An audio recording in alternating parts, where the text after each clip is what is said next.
Boa noite, mais de Cristo. A paz do Senhor, a paz de Cristo, graça e paz, Shalom Adonai. Nós somos o povo mais feliz dessa terra, amém?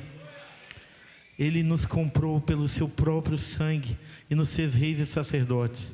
Eu não sei você, mas eu sinto uma alegria imensa no meu coração de poder ministrar o coração do Senhor através da nossa adoração. Um dos momentos mais incríveis de um culto é poder ministrar, levantar as nossas mãos. Nós estávamos condenados à morte, mas através do sangue dele, ele nos abriu um novo e vivo caminho, e nós temos acesso à sala do trono, amém? Glória a Deus por isso. Nós estamos no nosso foco 2023, e o pastor Júnior me deu a responsa de trazer essa palavra hoje à noite. E o Senhor tem falado comigo a semana inteira a respeito disso. Na verdade já é algo que eu sempre ministro, mas eu quero ser boca de Deus para a sua vida aqui nessa noite. Eu quero ser um instrumento do Senhor, porque Deus falou ao meu coração que muitas pessoas chegaram aqui hoje pensando em desistir. Mas sabe de uma coisa? Nós não somos dos que retrocedem para a perdição. Nós somos daqueles que perseveram e que continuam. Amém? É isso aí, não abra mão da promessa. Abra sua Bíblia no livro de Hebreus, capítulo 10, versículo 35, versículo 36. Aleluia! Como é bom poder estar na casa do Senhor, louvando, exaltando o nome dEle, glorificando Ele que é digno.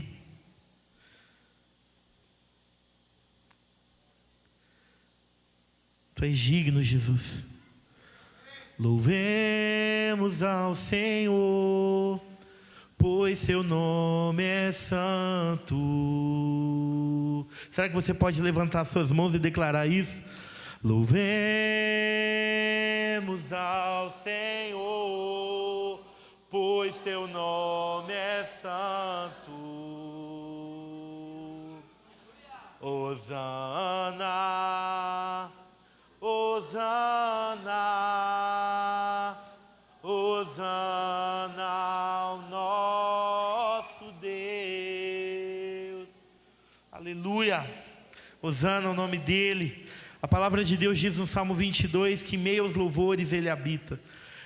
Todas as vezes que a gente adora, que a gente louva, Deus vem, a gente cria um trono e Ele vem e se assenta sobre esse trono. Amém? Hebreus capítulo 10, a partir do versículo 35 vai falar assim: por isso, não abra mão da confiança que vocês têm, ela será ricamente recompensada. Vocês precisam perseverar, de modo que quando tiverem feito a vontade de Deus, receba o que Ele prometeu. Eu vou ler mais uma vez. Por isso, não abra mão da confiança que vocês têm, ela será ricamente recompensada. Vocês precisam perseverar, de modo que, quando tiverem feito a vontade de Deus, recebam o que Ele prometeu. Amém? Senhor, essa é a Tua palavra. Eu oro para que o Teu Espírito fale ao nosso coração nessa noite, nos direcionando, recalibrando as nossas vidas e nos levando, Pai, a um lugar de propósito. Nós queremos ouvir a Tua voz. Que nenhuma pessoa saia daqui sem ouvir a voz do Senhor, no nome de Jesus. Amém? Queridos, se tem um livro da Bíblia que eu amo, é o livro de Hebreus. É um livro, todas as cartas, né? A gente observa bem as cartas paulinas, que é ali Coríntios, Romanos, são cartas incríveis. As cartas gerais, Tiago, João. Mas o livro de Hebreus, ele foi escrito para o povo hebreu. E ele é tão lindo porque ele explica algumas coisas do Antigo Testamento no Novo. A gente entende o tabernáculo, a gente entende a peregrinação do povo que caminhou no deserto rumo à terra prometida. E tudo aquilo, na verdade, era um apontamento para Cristo Jesus e para a vida nova em Cristo Jesus. E aqui, a gente não sabe, a teologia não aponta quem é o autor de Hebreus, mas existe um grande uma grande especulação, se eu posso dizer assim, que Paulo escreveu a carta. Mas não importa quem escreveu, o importante é que ela foi escrita. E aqui, nesse capítulo 10, ele começa falando, o autor, sobre o novo e vivo caminho que Jesus nos abriu, sobre o acesso que eu e você temos, sobre a nossa nova vida em Cristo Jesus, daquilo que eu e você podemos desfrutar. E ele termina esse capítulo dizendo o seguinte: não abram mão da confiança de vocês. Sabe por quê? Porque o autor bem sabia que nós somos facilmente tentados a abrir mão.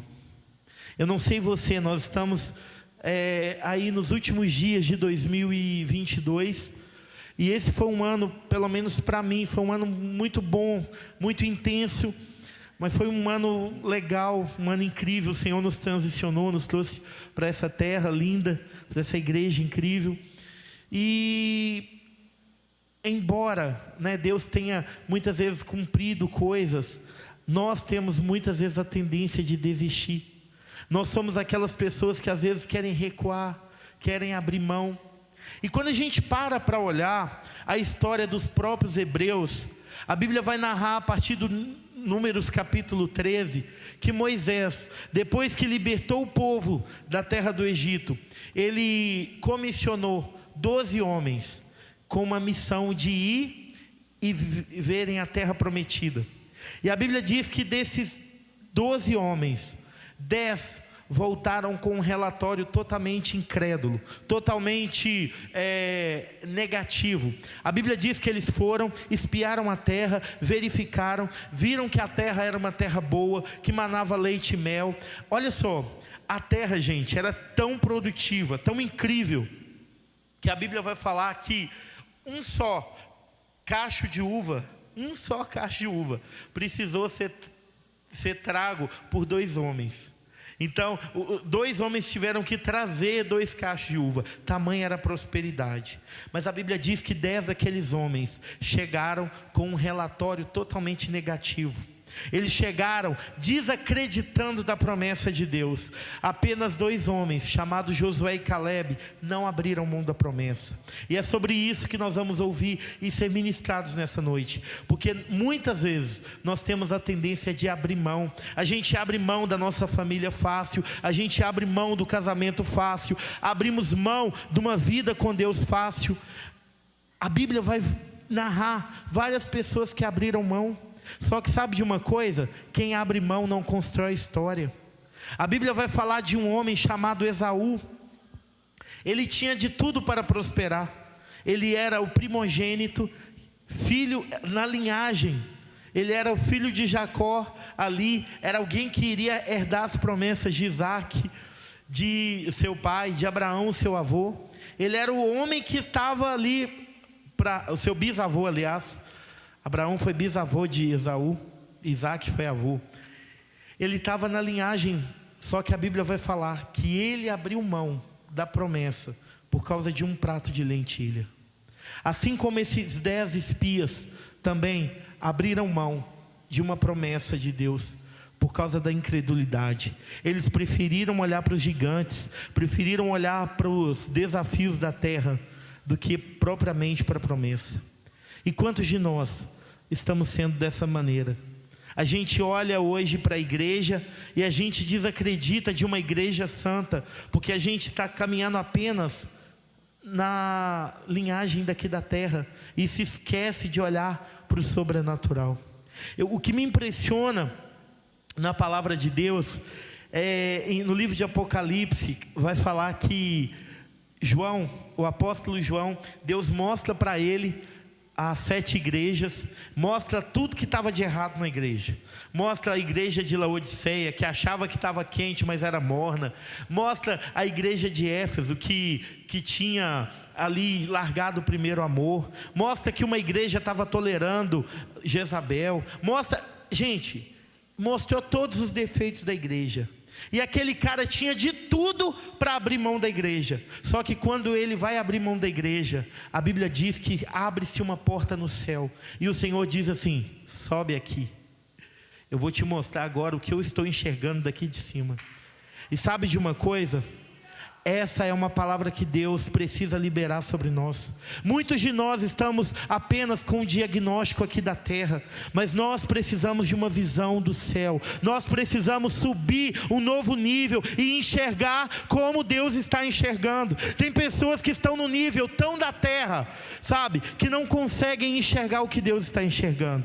Jesus mostra a situação da igreja, não é para que João condene a igreja, mas para que ele tenha esperança na igreja. Eu quero te falar que nós temos visto a situação do nosso Brasil, mas não é para a gente desistir da nossa nação, não é para a gente abrir mão da promessa de Deus para o Brasil. Eu tenho visto um tanto de pessoas falando assim: agora o Brasil vai virar Venezuela, o Brasil não vai prosperar mais. Eu não sei você, mas eu creio até o fim que o que Deus falou sobre a nossa nação vai se cumprir. Aquilo que o Senhor falou não depende de governo, de homens, não depende de ninguém. A promessa depende unicamente dele. Mas nós, muitas vezes, com a nossa murmuração, com a nossa incredulidade, com o nosso pessimismo, cancelamos as promessas de Deus. Muitos de nós abrimos mão sem ao menos enxergar. A Bíblia diz que aqueles homens visitaram a promessa, eles tiveram um vislumbre do que era a terra prometida, mas mesmo tendo um vislumbre da promessa, eles preferiram acreditar que aquela era uma terra de gigantes. Quem é você? Você é os espias que creem Josué e Caleb, ou você é os 10? E gente, que coisa engraçada. Se Deus libera uma palavra positiva a nosso respeito, a gente acredita nela, mas a gente acredita por um dia, depois a gente abre mão. Agora uma palavra negativa, a gente tem que ficar toda a vida tendo que mandar embora aquilo. Como que a palavra negativa parece que tem mais peso? Parece que a gente acredita mais. Mas nessa noite, o Senhor está aqui nos ensinando, nos instruindo, que não basta a gente olhar e ter uma promessa. Se eu for olhar aqui, todos nós temos uma promessa. A Bíblia diz no livro de Coríntios que em Deus nós temos o sim e o amém. Todos nós temos promessa. Só que o que vai fazer a diferença, se essa promessa vai se cumprir ou não, é se você vai se portar e se alinhar à altura dessa promessa. O que muitas pessoas esquecem é que precisa ter o foco ajustado. E nessa noite nós vamos aprender com Caleb, porque Caleb nos ensina muito sobre o que é não abrir mão da promessa. Quem não abre mão da promessa, cala a voz da incredulidade.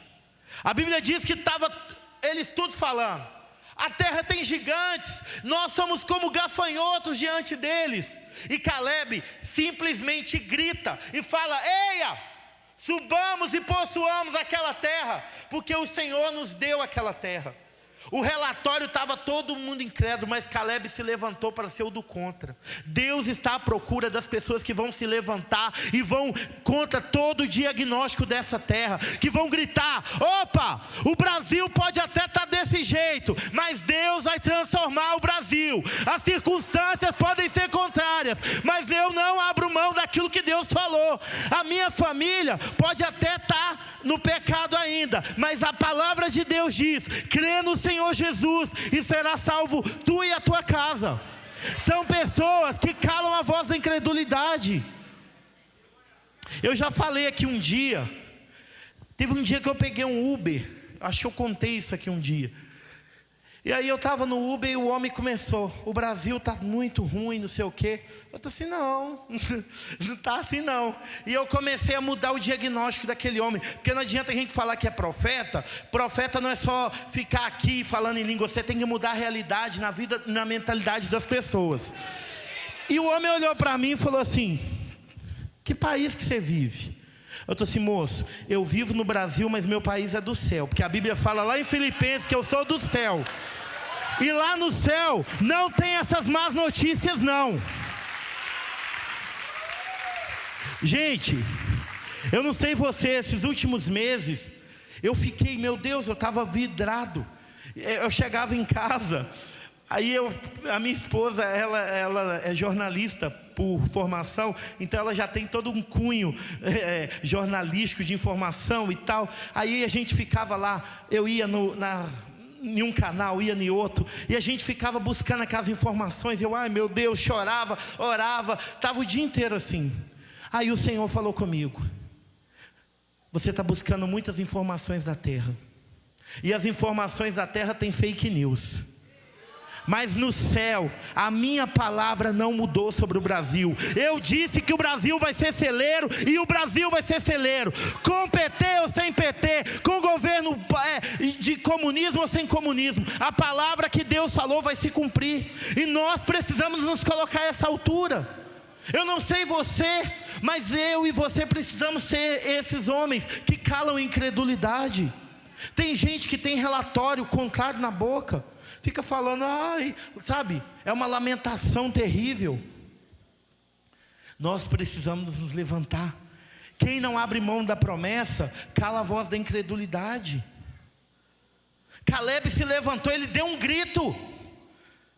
Será que Deus está à procura de Calebs aqui hoje? Que dão um grito e calam toda voz de indiferença, de incredulidade, de medo. Os dias são maus? São. Mas nós estamos em Cristo. Olha só, a Bíblia vai falar que nos últimos dias vai acontecer duas coisas. A Bíblia diz que nos últimos dias muitos se apostatarão da fé, muitos vão se desviar. Mas a Bíblia também diz lá em Joel, e confirma em Atos, que nos últimos dias haverá um derramamento do Espírito sobre toda a carne. Eu não sei nem qual que você quer acreditar. Na verdade os dois são uma realidade, mas eu quero estar no derramar do Espírito. Nós podemos escolher. Nós podemos escolher. O que vai determinar o tempo, a Bíblia diz que por causa disso, por causa da incredulidade daquele povo, eles ficaram presos 40 anos no deserto. A nossa postura hoje revela muito do que está por vir. Jesus também foi para o deserto, mas ele ficou apenas 40 dias. Sabe por quê? Porque Jesus acreditou na palavra que o Pai tinha dito. O Pai falou para ele, antes dele ir para o deserto: você é o meu filho amado, em quem eu tenho prazer. E aí aparece o tentador no deserto, e ele quer arrancar a palavra de Jesus. Se tu és mesmo filho de Deus, atira-te daqui abaixo, manda essas pedras se transformarem em pão. Porque no deserto, tudo que Satanás quer é nos arrancar a palavra. O povo também foi para o deserto debaixo de uma palavra. A palavra era: vocês vão possuir uma terra que mana leite e mel. Eu vou derrubar os jebuseus, os gigazeus e todos os zeus possíveis. Só que o povo não acreditou, e por causa disso eles ficaram andando 40 anos. Já Jesus acreditou e ficou apenas 40 dias. Eu e você determinamos o tempo de processo na nossa vida, através da nossa fé.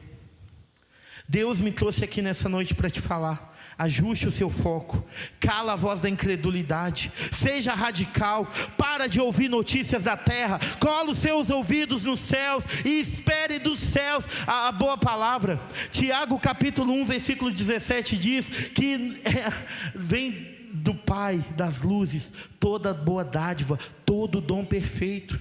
No céu não tem variação, não tem mudança. No céu não tem eleição, nós somos eleitos e para sempre estamos eleitos. Nós precisamos crer nisso. Quem não abre mão da promessa é sobrevivente em meio a uma geração. A Bíblia diz que aqueles incrédulos, eles foram tão incrédulos, gente, que eles simplesmente levaram toda, como eu disse, parece que as pessoas acreditam mais em uma palavra falsa do que na verdade. E muito daquele povo de Israel acreditou naquele relato incrédulo. Então a Bíblia diz que a terra abriu, a terra engoliu aquelas pessoas, e ali eles morreram, foi aquela catástrofe. Mas a Bíblia diz que Josué e Caleb sobreviveram. Sabe de uma coisa? Deus está à procura dos sobreviventes. daqueles que têm uma história para contar, daqueles que mesmo em meio ao caos, mesmo em meio a dias difíceis, têm uma palavra de vida, que não sucumbem junto com os outros. Deus está à procura de sobreviventes.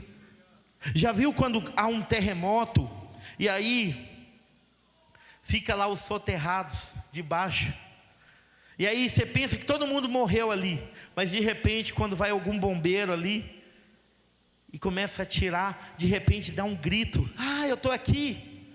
Nós somos esses soterrados debaixo de tanta ruína, de mentira, de engano. Nós precisamos continuar gritando e escolhendo a vida e falando: Senhor, eu estou aqui, eu não abro mão da tua promessa para minha casa, eu não abro mão da tua promessa para minha vida, eu não abro mão daquilo que o Senhor falou que eu vou viver. Quem não abre mão da promessa se torna um sobrevivente, se torna, na verdade, um remanescente. A Bíblia vai falar de um homem chamado Elias. Ele era um profeta que decidiu caminhar na contramão. E quando ele decidiu caminhar na contramão, a palavra diz que uma rainha malvada chamada ela mesma, Jezabel, quis exterminar com ele junto com Acabe. Elias fugiu, foi aquele Deus nos acuda, ficou escondido. Depois Deus mandou ele aparecer, ele construiu um altar. Você já conhece a história. Mas chega um momento em que Elias teme o decreto de Jezabel sobre ele. E quando ele teme, a Bíblia diz que ele vai correr e se esconder. E quando ele corre e se esconde, ele vai parar no meio de uma caverna. E Deus olha para Elias e fala: o que você está fazendo aqui, rapaz? O que você está fazendo aqui? Em outras palavras, eu te dei tanta missão, e você, na hora que é para você aparecer, você está aqui escondido? E aí Elias falou: só eu sobrei. Elias estava achando que ele era o único sobrevivente. Mas o Senhor olha para ele e fala assim: não, Elias, eu reservei 7.000 que não se dobraram diante de Baal. E essa palavra está sobre nós, igreja. Muitas vezes a gente acha que a gente é o único na fila do pão, que a gente é o único que acredita. Mas sabe de uma coisa? Existe uma geração que não abre mão da promessa. Existe um povo que, custe o que custar, acredita naquilo que Deus falou. Josué e Caleb foram sobreviventes. Elias foi um sobrevivente. E Deus quer levantar os 7.000 que não se dobram.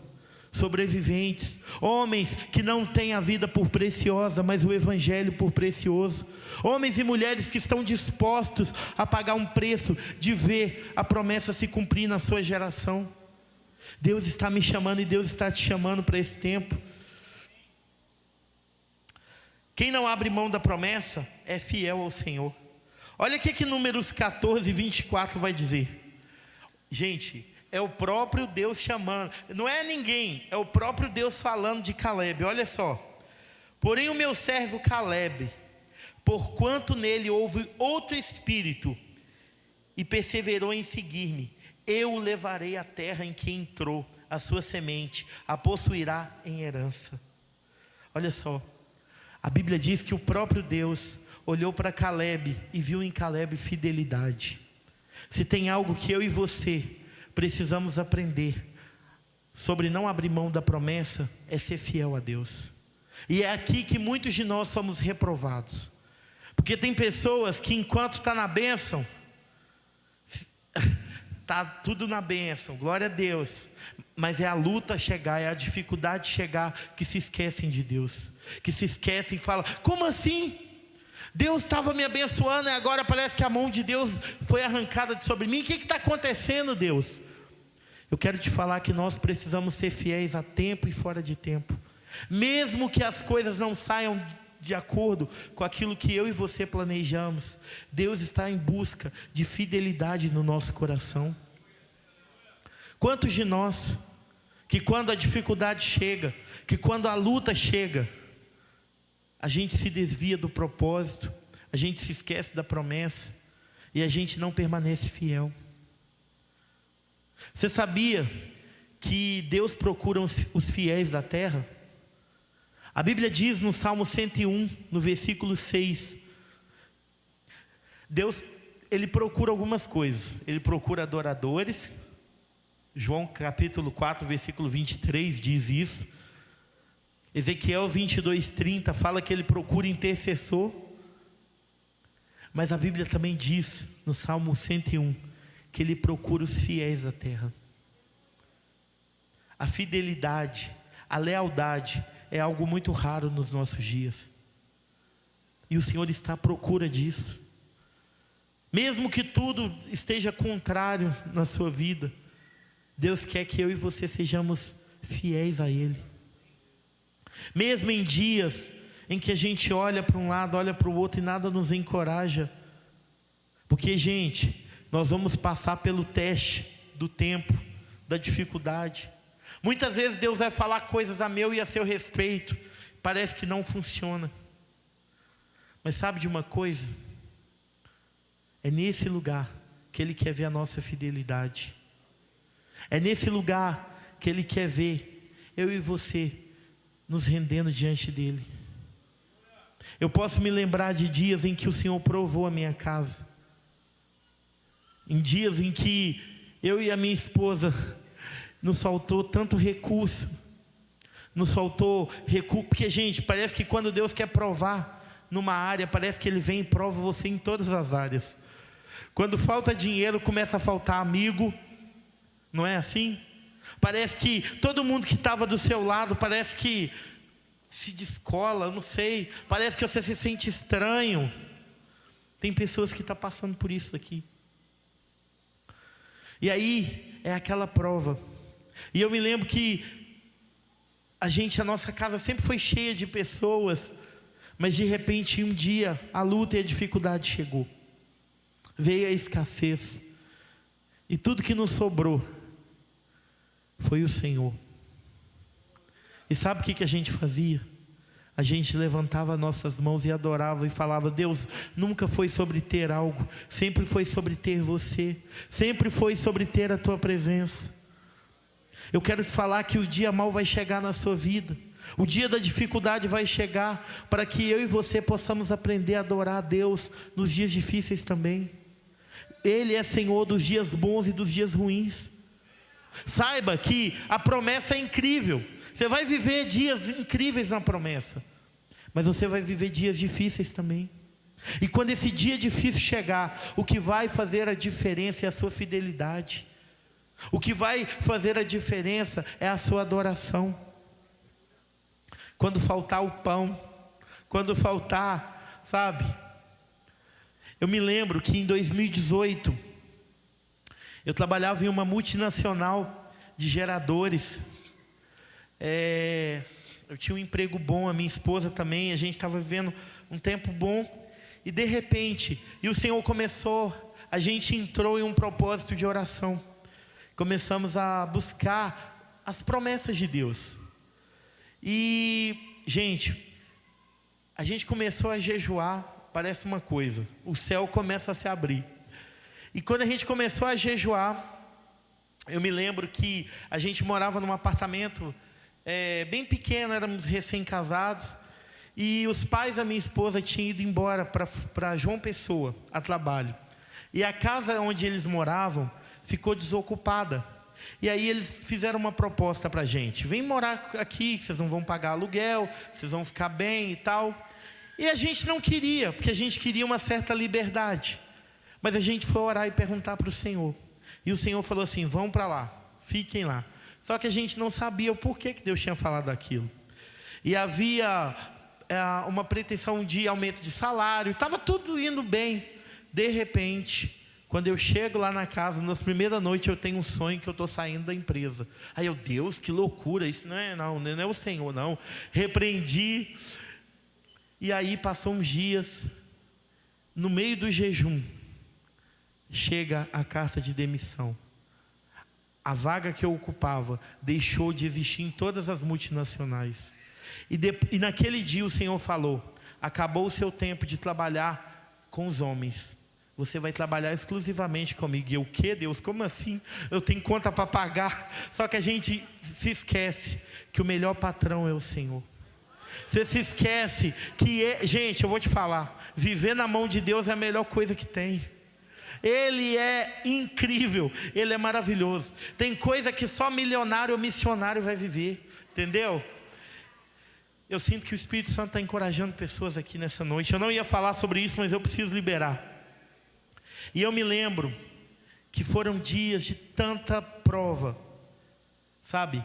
De não faltar, porque o Senhor, na hora que ia faltar, o Senhor provia. Eu me lembro de um dia que Deus estava me ensinando muito sobre gratidão. E aí eu ia para o monte, eu ficava a manhã inteira. Eu fiz um propósito que o horário que eu estava trabalhando, eu ia ficar no monte. Muitas pessoas, elas só vão ver os frutos do que você está colhendo, mas ela não vai ver a sua semeadura. Elas não vão ver aquilo que você fez lá atrás. E aí eu ia para o monte e eu chorava: Jesus, faz algo. E quando eu chegava lá no monte, vinha as irmãs do coque: vou eu levantar, vou eu fazer isso, aquilo. Deus, eu não estou pedindo o Senhor para levantar, só estou pedindo o Senhor para pagar minhas contas. Mas Jesus tem, gente, Jesus tem essa ideia. E a gente quer uma coisa, mas Ele fala de coisas muito maiores, porque os planos dele, a meu e a seu respeito, são maiores.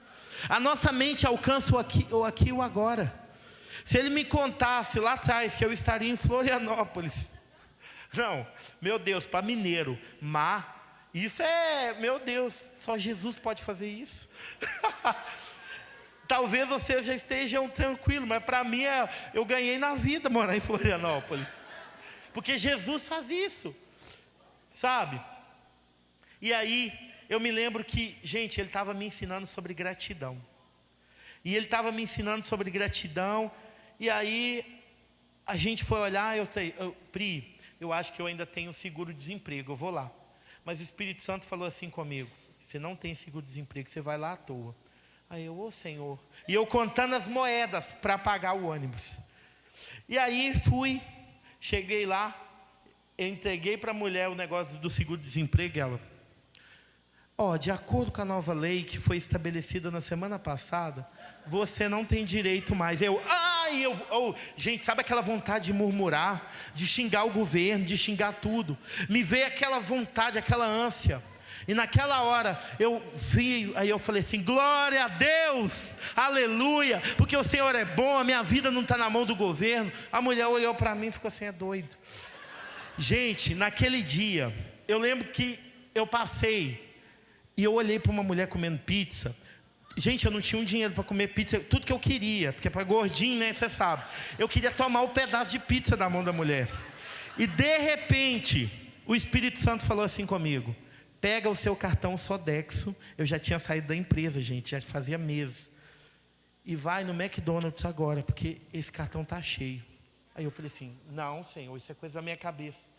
Vai lá e você ainda vai fazer a compra da sua casa com ele. Gente, eu falei assim: então não tem nada a perder, eu estou orando para ouvir a voz de Deus, vamos lá. Quando eu entrei lá, eu pedi a coisa mais baratinha para não passar vergonha. E eu entrei com o cartão. E naquela mesma hora, e aí mostra o saldo. Quando eu vi o saldo, gente, estava acumulado. Parece que todos os meses retroativos tinham acumulado. Eu: o quê? Passou? Aí a mulher: não era para passar? Eu disse: não, era sim. Gente, aquilo foi incrível. Eu cheguei: Priscila, assim, não tenho, a minha alegria, gente, é ter o congelador cheio de carne. De verdade. Eu acho que algumas pessoas, pastor Marcos, vão entender. E aí, eu fiquei tão feliz. Nós fomos fazer compra e glorificando a Deus. Aí chegou o outro mês, porque a gente esquece facilmente do que o Senhor fez. E eu não culpo o povo que comia maná. Eu me lembro que chegou o outro mês e eu falei: Deus, e agora? E nós não tínhamos gabinete pastoral para atender, a gente atendia em casa. Eu perdi a conta de quantas pessoas endemoniadas caiu dentro da minha sala. Eu perdi a conta de quantas pessoas foram cheias do Espírito Santo dentro da minha casa. Quantas pessoas que chegaram amarguradas e o Senhor curava, porque quanto mais apertado a gente estava, mais Deus levava a pessoa na nossa casa. E eu e Priscila tínhamos que cuidar de tudo e atendendo gente, e foi um tempo maravilhoso de prova, mas foi um tempo necessário, porque você não cresce no meio da bonança, Deus te faz crescer no meio da dificuldade. E se você chegou aqui cheio de dificuldade hoje, saiba que o Senhor, Ele está te fazendo crescer em maturidade, Ele está te fazendo crescer em graça. Não Não é a dificuldade que determina quem você é, mas é a promessa dele, é aquilo que ele falou. E eu me lembro que nesse tempo, a minha irmã, eu e a minha esposa temos um chamado muito forte para trabalhar na restauração emocional de pessoas, sentimental. E a minha irmã passou por um vale. Ela, como solteira, ela foi defraudada por um rapaz. E aí ela pediu para ir para a nossa casa, para a gente orar, estar junto. Aí, só que ela pediu no final de um mês, que já estava acabando tudo. Tudo. Tinha poucos ovos na geladeira, tinha aquele peito de frango, assim, estava acabando, gente. E aí eu falei, meu Deus do céu, agora que essa menina pede para... Eu ia falar guria, né, gente? Mas não era guria na época. Agora que ela pede para vir para cá. Aí eu falei assim, eu e a Pri temos um acordo, a gente não faz nada sem constar um ao outro. E aí Priscila, a Débora quer vir para cá e tal. Ela, amor, você sabe que a gente não está em condições de receber, mas vamos orar. E aí a gente foi orar. E aí eu estava lendo um livro sobre finanças. E no livro falava sobre Atos dos Apóstolos. Que em Atos dos Apóstolos, todas as pessoas tinham tudo em comum. E não tinham vergonha por isso. E aí o Senhor falou comigo na hora. Você está com vergonha de mostrar a sua escassez para sua irmã. Por isso você não quer receber ela. Mas eu estou te dando uma palavra, receba ela. Porque você vai ver o que eu vou fazer. E aí eu fui lá, Priscila, Deus falou isso comigo. E Deus já tinha falado com ela. Porque, gente, momentos de dificuldade, Deus vai alinhar o casal que caminha com Ele para ouvir o céu. Se você está em dificuldade na sua casa, é uma excelente oportunidade para você e seu marido, para você e sua esposa colocar o joelho no chão e buscar a face do Senhor. E aí eu me lembro que naquele dia eu liguei para minha irmã, você pode vir. Ah, que bom, eu posso levar Caio? Caio era um amigo que a gente cuidava dele também. Aí eu, oh meu Deus, um que come um, come dois, pode trazer. Gente, eu lembro que naquele dia, a gente foi no Itaú, a Priscila, já sei, amor, eu vou sacar o meu, como é que chama? É um negócio lá que fica lá, não é PIS, gente, é um dinheiro que fica lá do banco, um cheque especial. O Espírito Santo falou comigo, não tem nada disso lá. Aí eu estou assim, ô Pri, eu estou com dó de você ir a pé, então eu vou lá com você.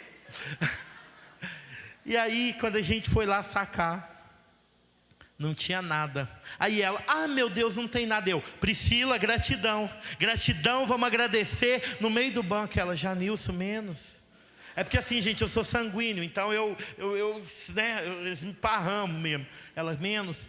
Eu lembro que naquele dia, a gente comprou um pacote de sal, porque não tinha sal. Para faltar sal, vocês já entendem, né, gente? Que o negócio não estava brinquedo. E compramos leite, porque ela não vive sem o leite dela. E aí fomos subindo, agradecendo e falamos, Senhor, o momento não define. E a gente começou, sabe fazer o quê? Olhar para as promessas. Pai, esse momento está difícil, mas o Senhor falou que nós iríamos viver isso, isso e aquilo. O Senhor não mentiu. O Senhor falou que nós íamos viver assim. E nós começamos a declarar promessas do Senhor. E sabe de uma coisa?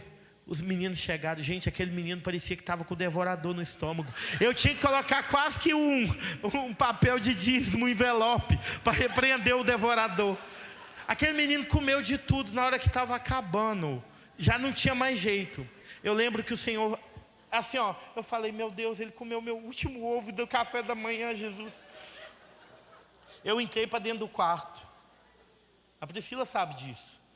E, gente, meu celular estava estragado, porque quando a prova vem, ela vem tudo quanto é lado. Eu dobrei os meus joelhos e falei, Senhor, vai faltar. E o Senhor diz na sua palavra, que eu já fui moço e agora eu sou velho, mas o justo não mendiga o pão, e nem a descendência passa fome. Senhor, eu faço prova, eu estou sendo fiel e eu te adoro. Mesmo na escassez, se o Senhor quiser nos provar, o Senhor tem a nossa adoração. Nunca foi sobre ter coisas, o Senhor é o meu Deus. Gente, naquela mesma hora, o WhatsApp, pelo WhatsApp web. A irmã, tudo bem? Uma irmã que eu tinha conhecido no monte. tive que pegar o seu telefone, porque eu estou com você desde sexta-feira no coração. E o Senhor me mandou agora, que você não tinha Pix na época. Me mande a sua conta, eu preciso te mandar uma oferta. Deus falou comigo desde sexta-feira. E, gente, meu Deus, foi assim, ó. Sabe quando você ora e responde na hora? E eu tinha muito orgulho de receber antes, sabe? E o Senhor nos leva nesse lugar. E aí eu falei assim, amém, irmã, glória a Deus, é resposta. E a gente, no outro dia, aquela irmã me mandou uma oferta extremamente generosa, que deu, que a gente quitasse tudo que estava. E o Senhor foi provendo até Ele nos trazer a esse lugar. Sabe por quê? Porque Ele é fiel. E quem caminha com Ele precisa caminhar em fidelidade. Eu contei isso tudo aqui, vocês riram e tudo que vocês se identificaram. Sabe por quê? Porque quem caminha no Senhor precisa caminhar com fidelidade. Está difícil? Seja um adorador. Abra a sua voz. Não cesse a sua adoração. Não abra mão da promessa. Deixa eu correr aqui. Quem não abre mão da promessa, caminha em perseverança. Como eu disse, não é um momento que te define. Não é um momento que te define. Não é uma situação de escassez. Seja alguém perseverante, mesmo que tudo esteja errado, mesmo que você esteja esquecido no anonimato, que ninguém esteja olhando para você, que os amigos te deixaram. Creia que o Senhor é aquele que está com você, Ele não te deixa. A Bíblia diz que o sol não nos molestará de dia, nem a lua de noite, porque o guarda de Israel não tosqueneja. Sabe o que é isso? O guarda de Israel não pisca. Ele está atento ao meu e ao seu clamor.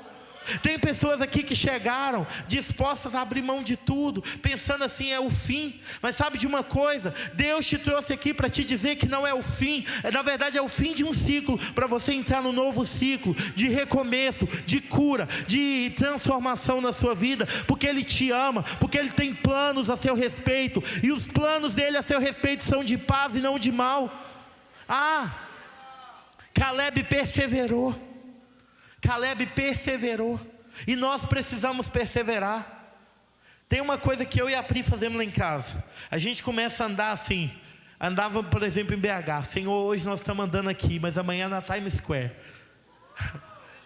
Começa a ser profético. Começa a andar. Eu tenho uma história linda com carros. O Senhor em um único dia me deu 2 carros. Essa é uma história para outra pregação. Porque tudo que eu tenho é Jesus que me dá, gente. Porque Ele é bom, entendeu? E aí eu lembro que antes de eu ter carro, eu ganhei uma chave simbólica e profética. Porque tudo que Deus vai fazer, a Bíblia diz que Ele não faz nada sem antes revelar. Foi uma profeta lá em casa e me entregou uma chave e falou assim, Deus mandou te dar. Sabe o que eu fiz? Comecei a andar com a chave. Aí eu chegava nos lugares e falava, pim, pim. Aí a Priscila, que é isso, amor? É o nosso carro, amor, vamos lá. E eu comecei a andar profeticamente. Você não precisa ver para você crer. Você precisa crer para você ver. Para de caminhar pela vista. Você não caminha por vista. Você caminha por fé. Você caminha pela promessa. Tem pessoas que estão esperando 2023 chegar, achando que dia 31 vai acontecer um passo de mágica. Se você não decidir mudar agora, nada vai mudar. Você precisa entrar para a oração, para o jejum, para o quebrantamento agora. Você precisa crer agora. A Bíblia diz que Caleb perseverou.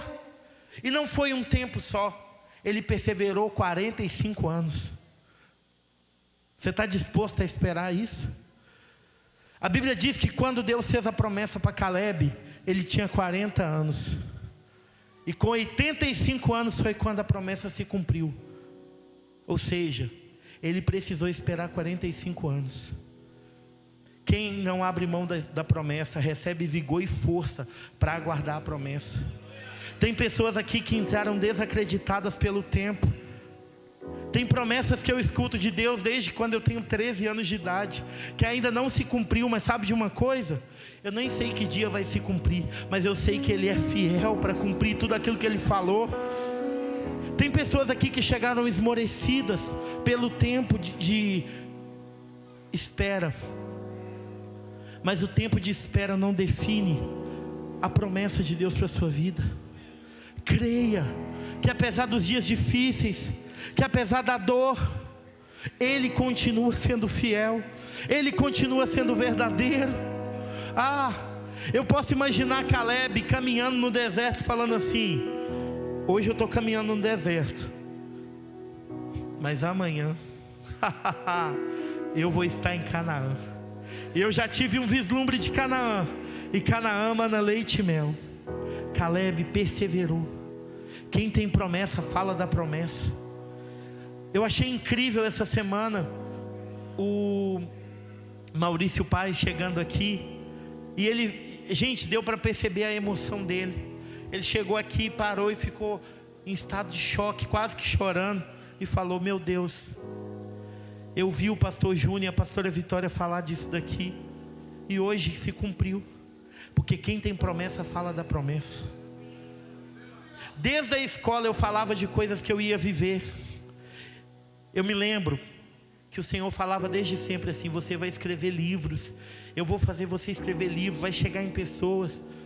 E a minha professora de português pegava a minha redação, que não estava de acordo com o padrão do Enem, não era uma redação dissertativa, não tinha ali consequência. Eu escrevia fora do padrão, porque Deus me chamou para ser fora do padrão. E aí a professora pegava minhas redações, lia e ria e falava assim: isso aqui não tem jeito, e jogava. Eu falava assim: coitada, ela não sabe de nada, ela está falando isso, mas os profetas falaram que eu vou escrever livro. E sabe de uma coisa? Eu ainda tenho mais 2 livros para ser publicado, porque eu já publiquei 2 e tenho mais 2, e eu sei que quanto mais eu fazer, porque esse é o meu chamado, é escrever para inspirar pessoas. Sabe de uma coisa? As pessoas podem falar alguma coisa a seu respeito, mas a promessa de Deus é muito maior. Você precisa acreditar na promessa, você precisa caminhar focado na promessa. Tira os seus olhos da afronta, tira os seus olhos daquilo que as pessoas estão falando, e olha para a promessa de Deus. O que Deus falou a seu respeito? Ele é fiel. E por fim, quem não abre mão da promessa estabelece legado para futuras gerações. Eu não tinha reparado isso, pastor Marcos. A gente fala que o primeiro homem a derrubar gigantes foi Davi, e de fato foi. Mas antes de Davi derrubar gigantes, vocês sabiam, está lá em Josué capítulo 15, que Caleb, ele conquistou Hebron, e lá tinha 3 gigantes. Sabe o que ele fez? Ele expulsou esses gigantes. E sabe o que é lindo? Caleb é da tribo de Judá, Davi é da tribo de Judá. Ou seja, a inspiração de Davi para derrubar gigantes veio de Caleb, que expulsou gigantes antes dele. Sabe de uma coisa? Quando você acredita na promessa, você cria uma história para que a sua geração seja abençoada, para que as pessoas olhem e falem assim: eu vou viver aquilo, porque lá atrás, alguém antes de mim abriu um caminho para que eu vivesse. Sabe por quê, James, que você está lá no Canadá e vai permanecer porque você chegou dessa forma? Deus, eu preciso de uma resposta hoje. Do que não foi dessa maneira que você falou? O Senhor diz que por enquanto ainda é lá. Aguarda só mais um pouquinho. Sabe por que você está lá? Porque antes de você, os seus avós foram pioneiros, e eles criaram um legado, eles pavimentaram uma coisa. Sabe por quê, pastor Thomas e pastora Merle, que o Senhor está levando vocês? Porque vocês estão pavimentando um lugar para que o Peter que seja, meu Deus, o que Deus vai fazer com os filhos de vocês? Vocês vão correr, mas ele vai voar. Existe uma graça sobrenatural. Olhem bem para esse casal, porque o Senhor diz que Ele vai prosperar vocês de uma forma tão abundante, que as pessoas vão ficar assustadas. Eu vejo o Senhor derramando tanto ouro, tanta prata, tantos recursos O momento de agora não define a promessa. Quem falou que vocês iriam foi eu, o Senhor. E eu te digo, vocês irão. Recamanassai. Se preparem, se preparem. Vocês vão passar dias difíceis, mas eu, o Senhor, fui adiante de vocês, e vocês vão experimentar a minha provisão, porque eu sou Jeová Jiré. Eu sou o Deus que provê. Deus vai soprar esse casal para as nações. Vocês não têm ideia do que Deus vai fazer.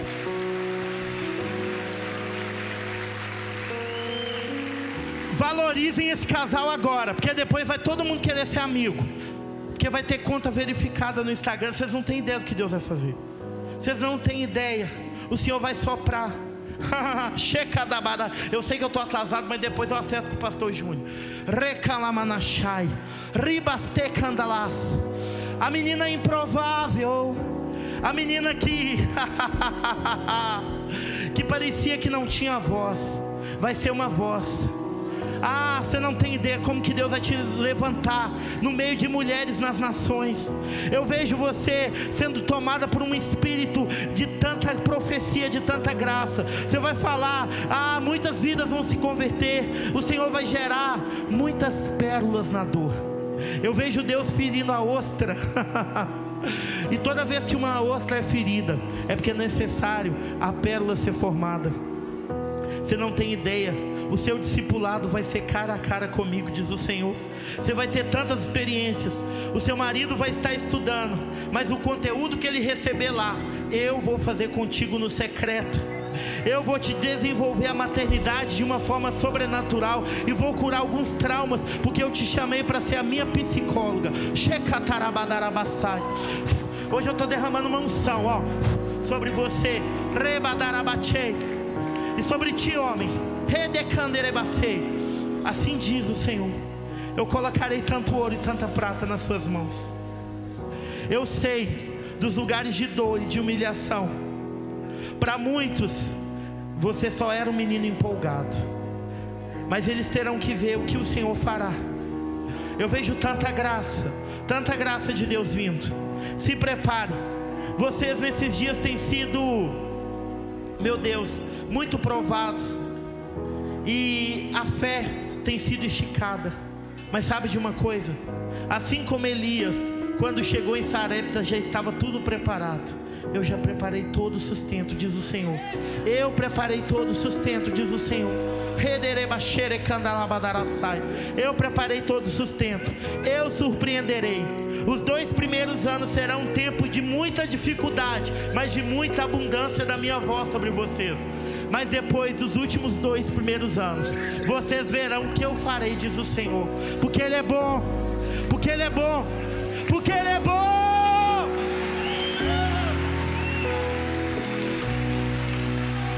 Quem caminha na promessa estabelece um legado para gerações. Tem pessoas aqui que vão estabelecer um legado para gerações. E você que se sente fraco na fé, que talvez chegou aqui duvidando da promessa, corre aqui para frente. Aproveita que esse ambiente está profético. Os pastores vão orar, vão ministrar e vão liberar da vida de Deus nesse lugar.